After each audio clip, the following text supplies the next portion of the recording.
নমস্কাৰ সকলোকে ইউটিউব চেনেলটোলৈ স্বাগতম জনাইছোঁ। আজি আমি আলোচনা কৰিম অসমৰ কেইটামান গুৰুত্বপূৰ্ণ প্ৰশ্ন, যোনকেইটা প্ৰশ্ন অসমৰ যিকোনো কম্পিটিটিভ এক্সামত প্ৰায় আহি থকা দেখিবলৈ পোৱা যায়।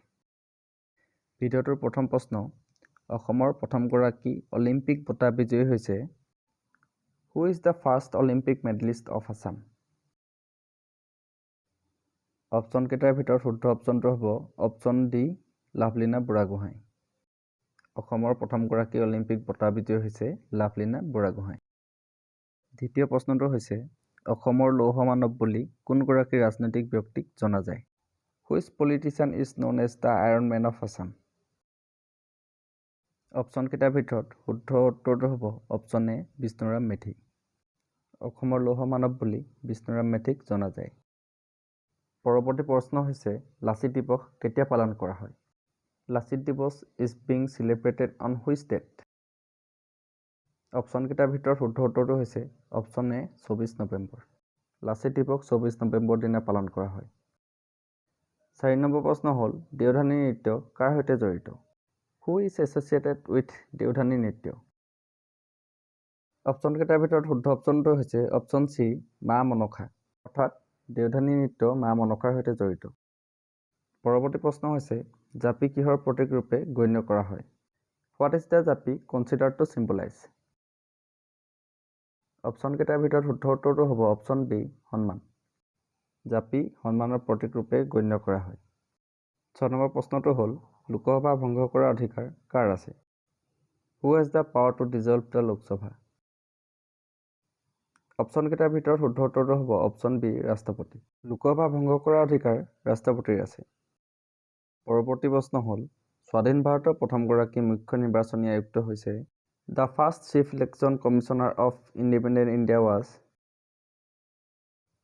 The correct answer is option D, Sukumar Sen. স্বাধীন ভাৰতৰ প্ৰথমগৰাকী মুখ্য নিৰ্বাচনী আয়ুক্ত হৈছে সুকুমাৰ সেন। 8 নম্বৰ প্ৰশ্নটো হৈছে ব্ৰহ্মপুত্ৰৰ বৃহত্তম উপনৈ কোনখন? Which is the largest tributary of the Brahmaputra river? অপশ্যনকেইটাৰ ভিতৰত শুদ্ধ উত্তৰটো হ'ব আনচাৰ ডি, সোৱণশিৰি। সোৱণশিৰি হৈছে ব্ৰহ্মপুত্ৰৰ বৃহত্তম উপনৈ। পৰৱৰ্তী প্ৰশ্ন হৈছে চিপকো আন্দোলন কিহৰ সুৰক্ষাৰ বাবে আৰম্ভ কৰা হৈছিল? The Chipko movement was launch for the protection of? অপশ্যনকেইটাৰ ভিতৰত শুদ্ধ উত্তৰটো হ'ব অপশ্যন চি, বননি বা ফৰেষ্ট। বননি বা ফৰেষ্ট সুৰক্ষা দিবৰ বাবে চিপকো আন্দোলন আৰম্ভ কৰা হৈছিল। 11 নম্বৰ প্ৰশ্নটো হৈছে অসমৰ ভ্ৰাম্যমাণ থিয়েটাৰৰ জনক কোন আছিল? Who is the founding father of mobile theatre in Assam? অপশ্যনকেইটাৰ ভিতৰত শুদ্ধ উত্তৰটো হ'ব অপশ্যন চি, অচ্যুত লহকৰ। অসম ভ্ৰাম্যমাণ থিয়েটাৰৰ জনক আছিল অচ্যুত লহকৰ। পৰৱৰ্তী প্ৰশ্ন হ'ল সৌৰজগতৰ সেউজ গৃহ হৈছে the green planet in the solar system is? অপশ্যনকেইটাৰ ভিতৰত শুদ্ধ উত্তৰটো হ'ব অপশ্যন বি, ইউৰেনাছ। সৌৰজগতৰ সেউজ গৃহ হৈছে ইউৰেনাছ। ইয়াৰ পিছৰ প্ৰশ্ন হৈছে আলোকবৰ্ষ কিহৰ একক? Light year is the unit of? অপশ্যনকেইটাৰ ভিতৰত শুদ্ধ উত্তৰটো হৈছে অপশ্যন এ, দূৰত্ব। আলোকবৰ্ষ দূৰত্বৰ একক। 14 নম্বৰ প্ৰশ্ন হ'ল অসমত ব্ৰিটিছ শাসনৰ বিৰোধিতা কৰা প্ৰথমগৰাকী ব্যক্তি কোন আছিল? Name the first man to oppose British administration in Assam? অপশ্যনকেইটাৰ ভিতৰত শুদ্ধ উত্তৰটো হ'ব অপশ্যন বি, গোমধৰ কোঁৱৰ। অসমত ব্ৰিটিছ শাসনৰ বিৰোধিতা কৰা প্ৰথমগৰাকী ব্যক্তি হৈছে গোমধৰ কোঁৱৰ।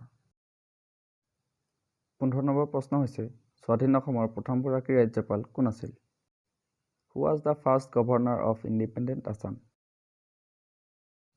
অপশ্যনকেইটাৰ ভিতৰত শুদ্ধ উত্তৰটো হ'ব অপশ্যন চি, মহম্মদ শ্বাহ আকবৰ হাইদাৰী। স্বাধীন অসমৰ প্ৰথমগৰাকী ৰাজ্যপাল হৈছে মহম্মদ শ্বাহ আকবৰ হাইদাৰী। 16 নম্বৰ প্ৰশ্নটো হৈছে ত্ৰিপুৰা বুৰঞ্জী কোনে লিখিছিল? Who wrote the Tripura history? অপশ্যনকেইটাৰ ভিতৰত শুদ্ধ উত্তৰটো হ'ব অপশ্যন এ, ৰত্নকন্দলী আৰু অৰ্জুন দাস বৈৰাগী। ৰত্নকন্দলী আৰু অৰ্জুন দাস বৈৰাগী দুয়ো মিলি ত্ৰিপুৰা বুৰঞ্জী লিখিছিল। 17 নম্বৰ প্ৰশ্নটি হৈছে গদাপাণি বা গদাধৰ সিংহ কাৰ পুত্ৰ আছিল? হুজ ছন was Gadapani or Gadadhar Singh?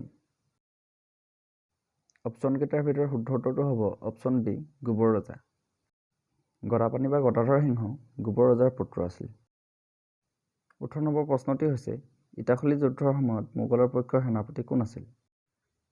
Who was the commander of the Mughal side during the battle of Itakhuli? অপশ্যনকেইটাৰ ভিতৰত শুদ্ধ উত্তৰটো হৈছে অপশ্যন চি মনছুৰ খান। ইটাখুলি যুদ্ধৰ সময়ত মোগলৰ পক্ষৰ সেনাপতি আছিল মনছুৰ খান। পৰৱৰ্তী প্ৰশ্ন হৈছে কাৰেঙৰ লিগিৰি নামৰ নাটখনৰ লেখক কোন? হু is the author of the play কাৰেঙৰ লিগিৰি? অপশ্যনকেইটাৰ ভিতৰত শুদ্ধ উত্তৰটো হৈছে অপশ্যন বি জ্যোতিপ্ৰসাদ আগৰৱালা। কাৰেঙৰ লিগিৰি নাটখনৰ লেখক জ্যোতিপ্ৰসাদ আগৰৱালা। 20 নম্বৰ প্ৰশ্নটো হৈছে সাঁচিপাতৰ পুথি কোনে লিখিছিল? হু ৰট দ্য সাঁচিপাতৰ পুথি? অপশ্যনকেইটাৰ ভিতৰত শুদ্ধ উত্তৰটো হ'ব অপশ্যন ডি ত্ৰৈলোক্য ভট্টাচাৰ্য। ত্ৰৈলোক্য ভট্টাচাৰ্যই সাঁচিপাতৰ পুথি লিখিছিল।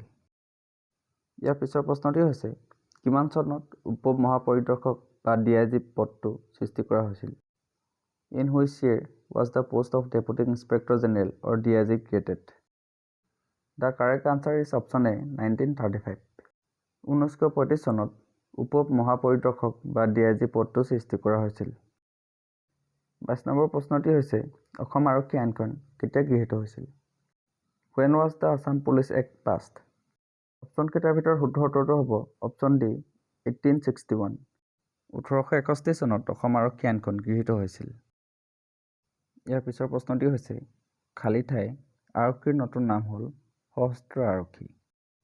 The new name of the dash police is the arm police.